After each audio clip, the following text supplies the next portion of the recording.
नहमदुहु व नुसल्ली अला रसूलिहिल करीम अम्मा बाद। आज के हमारे सबक में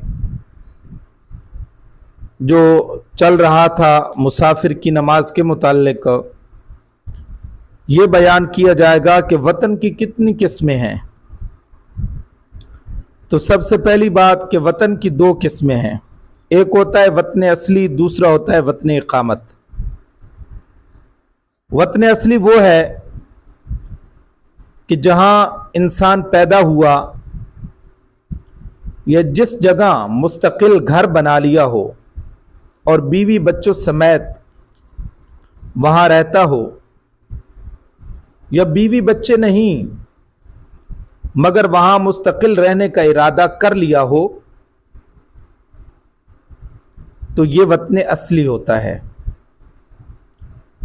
अगर एक शख्स की 2 या 3 बीवियां अलग अलग शहरों में रहती हैं, तो वो सब शहर उसके वतन असली हैं। उनमें से जिस शहर में जाएगा वहां मुकीम होगा, पूरी नमाज पढ़ेगा। वतन इकामत, तो वतन इकामत वो है जहां 15 दिन या ज्यादा इकामत करने यानी ठहरने की नीयत से रहने लगा। फलिहाजा वतन असली तब बातिल होता है कि उस जगह को छोड़कर दूसरी जगह वतन इख्तियार कर ले, खा उन जगहों में 3 दिन की मुसाफत का फासला हो या ना हो। दूसरी बात, वतन असली सफर करने से या दूसरी जगह वतन इकामत बनाने से बातिल नहीं होता, और वतन इकामत वहां से सफर करने से बातिल हो जाता है। वतन असली सफर करने से या दूसरी जगह वतन इकामत बनाने से बातिल नहीं होता, वो वतन असली रहेगा। और वतन इकामत जो होता है वहां से सफर करने से बातिल हो जाता है।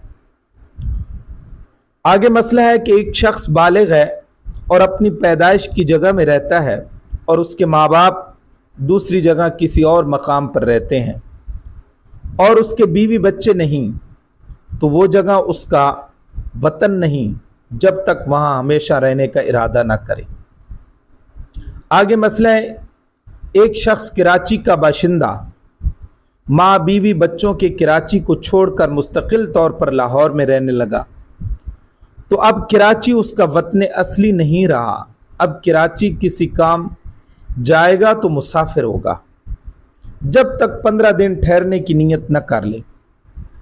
कसर ही नमाज पढ़ेगा, और अगर बीवी बच्चे कराची ही में रहें और ख़ुद तिजारत या मुलाजमत के सिलसिले में लाहौर रहने लगे, तो लाहौर वतन इकामत है और कराची वतन असली है। अब अगर कराची आएगा तो पूरी नमाज पढ़ेगा, खा 1-2 दिन ही रहना हो। आगे मसला है, अगर किसी शख्स ने अपने वतन असली से बाहर सफर में शादी कर ली, उसका एक वतन असली है, मसलन कोई शख्स है उसका कराची वतन असली है, वो लाहौर जाता है और लाहौर जाकर शादी कर लेता है, वहां ठहरने की नीयत नहीं की, तो अगर उसकी बीवी मकाम शादी में हो और वहीं रहती हो तो उस शख्स का हुक्म वहां मुकीम का होगा, मुसाफिर नहीं होगा। और अगर बीवी मर जाए तो इसके बाद उसका हुक्म मुसाफिर का होगा। आगे मसला, अगर कोई शख्स अपने वतन असली से बीवी बच्चे और सामान लेकर मुस्तकिल इरादा करके दूसरी जगह रहने लगा, अगरचे पहले वतन में उसका मकान जायदाद अभी मौजूद हो, तो पहली जगह उसका वतन असली नहीं रहा। पहली जगह उसका वतन असली नहीं रहा, लेकिन मकान और जायदाद होने पर अगर पहली जगह भी बलिहाज मौसम आने और रहने का कसद हो, तो दोनों जगह वतन असली हो जाएंगी। आगे मसला है, नमाज पढ़ते पढ़ते नमाज के अंदर ही 15 रोज या ज्यादा ठहरने की नीयत हो गई तो मुसाफिर नहीं रहा, या नमाज भी पूरी पढ़े।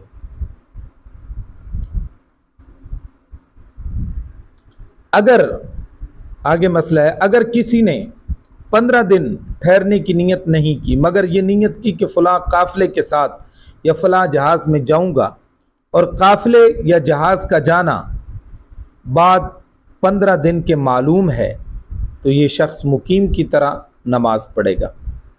यानी अगर किसी शख्स ने 15 दिन ठहरने की नीयत नहीं की मगर ये नीयत की है कि मैं फ़लाँ काफ़िले के साथ या फ़लाँ जहाज़ में जाऊंगा और इस बात का इल्म है कि फ़लाँ काफ़िला या फ़लाँ जहाज़ जो है वो 15 दिन के बाद जाएगा, तो ये शख्स अगरचे नीयत ना करे ठहरने की तब भी मुकीम की तरह पूरी नमाज पढ़ेगा।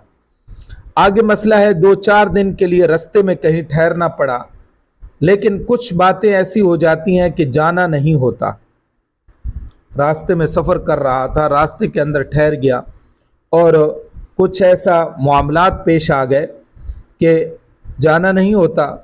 रोज़ ये नीयत होती है कि आज जाऊंगा, कल जाऊंगा, इसी तरह 15 दिन या 1 महीना या इससे भी ज़्यादा 1 साल रहना वहाँ पर पड़ गया, लेकिन पूरे 15 दिन रहने की कभी नीयत नहीं की, तब भी मुसाफिर रहेगा, चाहे जितने दिन इसी तरह गुजर जाएं।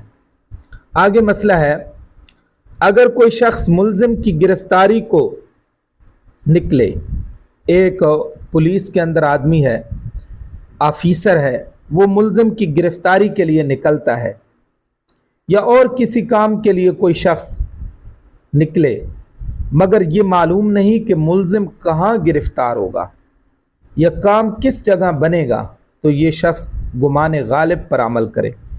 अगर कम अज़ कम 3 मंजिल पर मुल्ज़िम के मिलने या काम बनने का यकीन है तो नमाज कसर पड़े, और अगर ये यकीन नहीं तो चाहे सारी दुनिया में फिर आए तब भी मुकीम ही के हुक्म में है, हर जगह पूरी नमाज पढ़ेगा।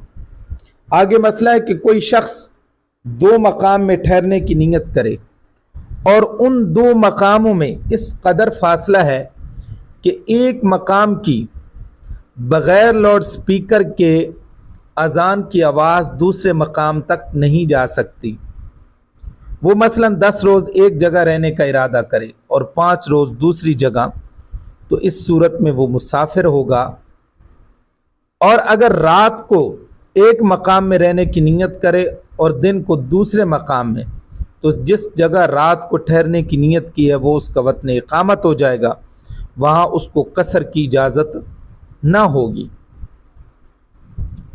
और अगर एक मकाम दूसरे मकाम से इस कदर करीब है कि एक जगह की अजान की आवाज़ दूसरी जगह जा सकती है, तो वो दोनों मकाम एक समझे जाएंगे और उन दोनों में मजमुई 15 रोज़ ठहरने के इरादे से मुकीम हो जाएगा।